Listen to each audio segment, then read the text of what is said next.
നിന്നെക്കാളൊരു 10 വയസ്സ് കൂടുതലുണ്ടെന്നേ ഉള്ളൂ എനിക്ക്. ഞാൻ കേട്ടാടി നിന്നെ, നീ സമ്മതിക്ക്. അമ്പലത്തിൽ നിന്ന് ഇലച്ചീന്തിൽ കിട്ടിയ പ്രസാദവുമായി വീട്ടിലേക്കുള്ള വഴി തിരിയാനൊരുങ്ങിയ അമ്മു തനിക്ക് പുറകിൽ നിന്ന് കേട്ട ആ സംസാരത്തിലൊന്ന് തിരിഞ്ഞു നോക്കിയതും കണ്ടു 3.5 വയസ്സുകാരി മകളെയും തോളിലേറ്റി ചിരിയോടെ നിൽക്കുന്ന അനീഷിനെ. വെറും 10 വയസ്സിന്റെ കാര്യം മാത്രം പറയാതെ അനിയട്ടാ, കെട്ടിയാലൊരു കൊച്ചും കൂടി സൗജന്യം ചേർക്കതിനൊപ്പം. മുഖം നിറയുന്ന ചിരിയോടെ പറയുന്നതിനൊപ്പം കയ്യിലെ ഇലച്ചീന്തിൽ നിന്ന് ഇത്തിരി ചന്ദ്രമെടുത്ത് അനീഷിന്റെ തോളിലിരിക്കുന്ന ചക്കിമോളുടെ നെറ്റിയിൽ തൊട്ടു അമ്മു. ഇന്നും പെണ്ണ് കാണലുണ്ടല്ലേ? ഇതെങ്കിലും നടക്കും അമ്മു. ഇത് എത്ര നാളായി തുടങ്ങിയിട്ട്? എത്ര പേരുടെ മുന്നിലാ ചെന്നിങ്ങനെ നിന്നു കൊടുക്കുന്നത്? അമ്മുവിന്റെ മുഖത്ത് ചിരി മങ്ങിപ്പോയി അനീഷിന്റെ ഓരോ ചോദ്യത്തിനും. മറുപടിയൊന്നും പറയാതെ അനീഷിൽ നിന്ന് വേഗം മുഖം തിരിച്ച് അമ്മു വേഗം തന്റെ വീടിന് നേർക്ക് നടന്നതും അവൾ പോകുന്നത് വേദനയോടെ നോക്കി തിരിഞ്ഞു നടന്നു അനീഷും.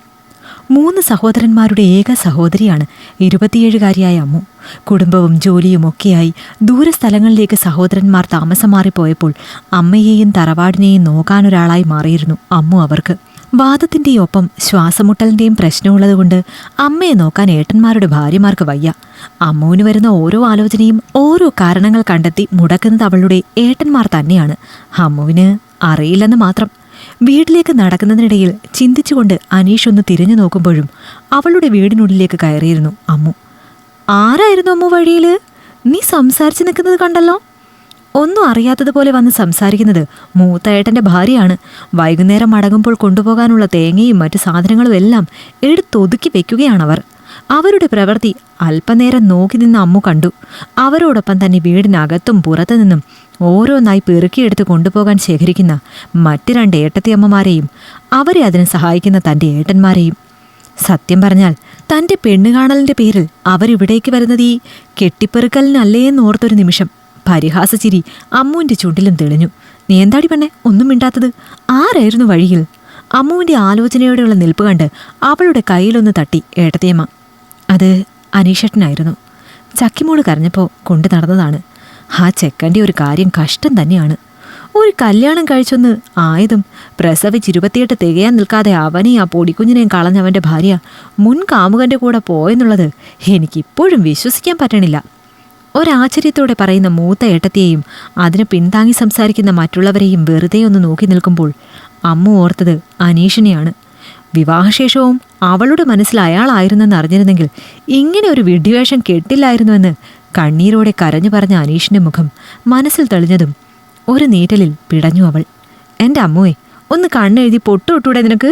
ഒന്നുമില്ലെങ്കിലും ഈ നടക്കുന്നത് നിന്റെ പെണ്ണുകാണലല്ലേ മോളെ? ഇതെങ്കിലും നടന്നില്ലെങ്കിൽ പിന്നെ അടുത്ത മംഗല്യയോഗം നിനക്ക് 38 വയസ്സിലാ. കൊല്ലം എത്ര കഴിയണം അതിന്? നന്നായിട്ടൊന്ന് ഒരുങ്ങി നിന്നേ നീ. അമ്പലത്തിൽ പോയി വന്ന വേഷത്തോടെ നിൽക്കുന്ന അമ്മുവിനെ സ്നേഹത്തോടെ ശാസിച്ച് വീടിനകത്തേക്ക് പറഞ്ഞയക്കുന്ന തങ്ങളുടെ മൂത്ത സഹോദരനെ ചുണ്ടിലൂറിയ പുഞ്ചിരിയോടെ നോക്കി നിന്നു 2 അനിയന്മാരും. അവർക്കറിയാം എന്തെങ്കിലും കാരണം കണ്ടെത്തി ഈ വരുന്ന ആലോചനയും ആദ്യം മുടക്കുന്നത് ഈ ഏട്ടൻ തന്നെയാകുമെന്ന്. അമ്മു തറവാട്ടിൽ തന്നെ വേണമെന്ന് എല്ലാവരെക്കാളും അധിക നിർബന്ധം ഏട്ടനാണ്. വീടിനെയും പറമ്പിനെയും അമ്മയെയും നോക്കാൻ അവളെക്കാൾ നല്ലൊരു ജോലിക്കാരിയെ അയാൾക്ക് വേറെ കിട്ടാനില്ലല്ലോ. ആളും ബഹളവും നിറഞ്ഞ പെണ്ണുകാണലിനൊടുവിൽ വന്ന ചെക്കനും കൂട്ടരും ഈ ബന്ധം ശരിയാവില്ലെന്ന് പറഞ്ഞിറങ്ങിയതോടെ കല്യാണം മുടക്കാൻ കാരണങ്ങൾ നിരത്തിക്കൊണ്ടിരുന്നവർ നിശബ്ദരായി ഓരോ ഇടത്തായി ചെന്നിരുന്നു. ഇനി എന്താമേ ചെയ്യുക? ഈ ആലോചനയും നടക്കില്ല. 2 ആഴ്ച കൂടി കഴിഞ്ഞാൽ അമ്മുവിന് വയസ്സ് 27 തികയും ചെയ്യും. പിന്നെ ഒരു കല്യാണയോഗം 38 ഇവൾക്ക്. അതിനിനിയും 10 കൊല്ലം കഴിയണം. എന്താ ചെയ്യേണ്ടതിനി?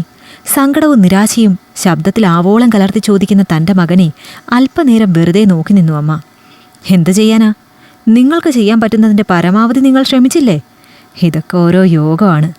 അവളുടെ യോഗം എന്താണോ അതുപോലെ അങ്ങ് നടക്കും. നിങ്ങളിവിടെ നിന്ന് അധികം സമയം കളയാതെ പോവാൻ നോക്ക്. ബാക്കിയെല്ലാം വരും പോലെ വരും. 3 ആൺമക്കളെയും നോക്കി പറഞ്ഞമ്മ അകത്തേക്ക് നടന്നതും അമ്മയ്ക്ക് പിന്നാലെ ചെന്നു അമ്മുവും. ഒരാഴ്ച കഴിഞ്ഞൊരു ദിവസം വീട്ടുമുറ്റത്തേക്ക് ഒന്നിനു പുറകെ ഒന്നായി 3 വണ്ടികൾ പാഞ്ഞു വന്ന് നിൽക്കുന്നത് നോക്കി ഉമ്മറത്ത് തന്നെ ഉണ്ടായിരുന്നു അമ്മ. കാറിൽ നിന്നിറങ്ങി ഓടിയണഞ്ഞെന്ന പോലെ തനിക്ക് മുൻപിൽ നിരന്നു നിൽക്കുന്ന ആൺമക്കളെയും ഭാര്യമാരെയും ചുണ്ടിലെ പുഞ്ചിരി മായാതെ നോക്കി അമ്മ. ഇതെന്തൊക്കെയാണമ്മ ഇവിടെ നടക്കുന്നത്? മകളെ കെട്ടിച്ചു കൊടുക്കാൻ ഒരു കുട്ടിയുള്ള 2ാം കെട്ടുകാരനെ മാത്രമേ അമ്മ കണ്ടുള്ളോ? ദേഷ്യത്തിൽ വിറച്ചു ചോദിക്കുന്ന മൂത്ത മകൻ. അനീഷ് നേരത്തെ വിവാഹം കഴിച്ചതുകൊണ്ട് അവനൊരു കുട്ടിയുണ്ട്. നിങ്ങളുടെ പെങ്ങളെ നിങ്ങൾ നേരത്തിന് കെട്ടിക്കാത്തതുകൊണ്ട് അവൾക്ക് കുട്ടികളൊന്നും ഉണ്ടായില്ല. ഇതിലെവിടെയാണ് അനീഷിന് കുറ്റം? എനിക്കെൻ്റെ മകളെ 38 വയസ്സ് വരെ ഇവിടെ കെട്ടാ പെണ്ണായി ഇരുത്താൻ സമ്മതമില്ലായിരുന്നു. അവളെ ഇഷ്ടമാണെന്ന് പറഞ്ഞ് വന്നൊരുവന് ഞാൻ അവളെ കെട്ടിച്ചു കൊടുത്തു. എൻ്റെ കടമയും കഴിഞ്ഞു, നിങ്ങളുടെ ഭാരവും ഒഴിഞ്ഞു. പിന്നെന്താ? കൂസലേതുമില്ലാതെ ചോദിക്കുന്ന അമ്മയ്ക്ക് മുൻപിൽ ഉത്തരമില്ലാതെ മൂവരും നിൽക്കുമ്പോൾ അനീഷിനൊപ്പം വീടിനകത്ത് നിന്നിറങ്ങി വന്നു അമ്മു. അമ്മുവിൻ്റെ അഴിഞ്ഞുലഞ്ഞു പോയ സാരിയും നെറ്റിയിലെ പരന്ന സിന്ദൂരവും അവളിലെ പെണ്ണിൻ്റെ ഭാര്യയിലേക്കുള്ള മാറ്റം വിളിച്ചോതുന്നുണ്ടായിരുന്നു.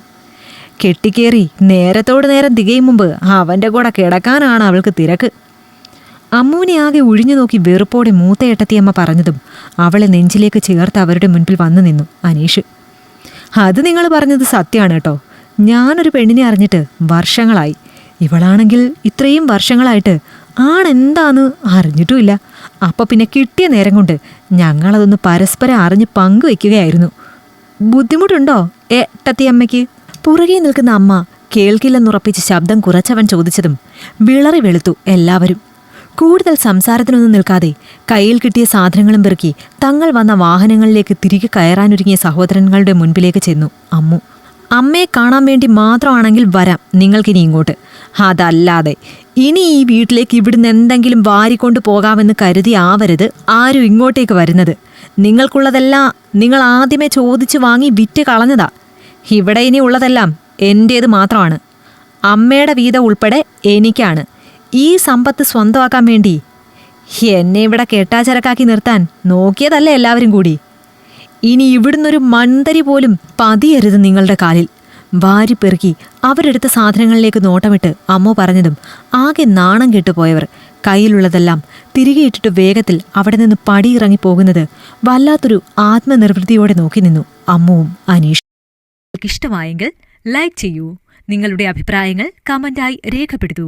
കൂടുതൽ കഥകൾ കേൾക്കാൻ ഈ ചാനൽ സബ്സ്ക്രൈബ് ചെയ്യൂ.